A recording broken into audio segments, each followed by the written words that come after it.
స్థాయిలో ఉండే కార్యకర్తల నుంచి మొదలు పెడితే రాష్ట్ర స్థాయిలో ఉండే అగ్రశ్రేణి నాయకత్వం దాకా అందరినీ కూడా గత 2 ఏళ్లుగా వేధింపులకు రేవంత్ రెడ్డి ప్రభుత్వం కాంగ్రెస్ ప్రభుత్వం పాల్పడుతున్న విషయం మీ అందరికీ కూడా విదితమే. ఆ పరంపరలో భాగంగానే ఇవాళ పెద్దలు మాజీ మంత్రివర్యులు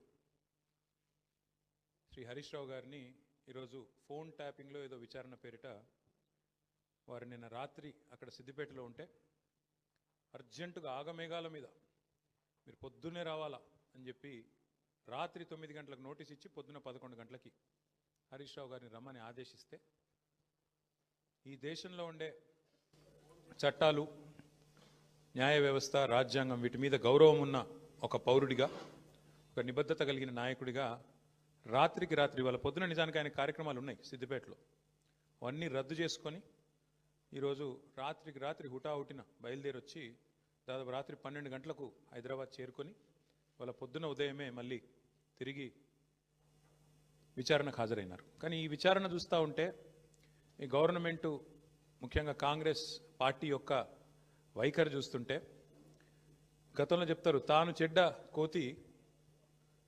కోతి వనమంతా జరిపిందంట.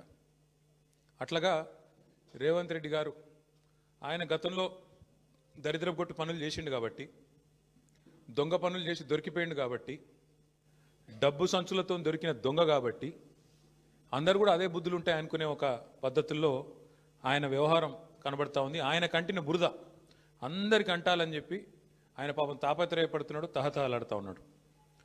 ఒకటి రేవంత్ రెడ్డి గారికి చెప్తా ఉన్నా, ఇవాళ జరుగుతున్నది మీకు కూడా చెప్తా ఉన్నా, సిట్టు విచారణ కాదు, ఇది చిట్టి విచారణ.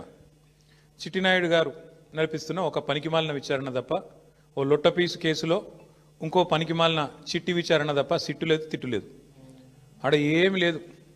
2 ఏళ్ల నుంచి బోగస్ కథనాలు, ముఖ్యమంత్రి కార్యాలయంలో వడ్డించి వార్చే పనికిమాలిన స్టోరీలు, ఒక్కటి కూడా రాష్ట్ర ప్రజలకు పనికొచ్చే కథనం లేదు.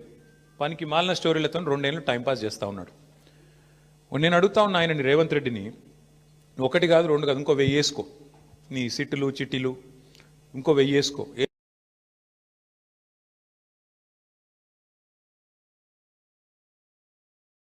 ఏం ఫరక్ పడదు. మేము మాత్రం నీ కొద్దిగా ఉంటే కొన్ని రోజులు శునకానందం ఉంటుంది, కానీ మేము మాత్రం నేను వదిలిపెట్టాం. బీఆర్ఎస్ ఇవాళ తెలంగాణ ప్రజల గొంతుక, ప్రధాన ప్రతిపక్ష పార్టీ.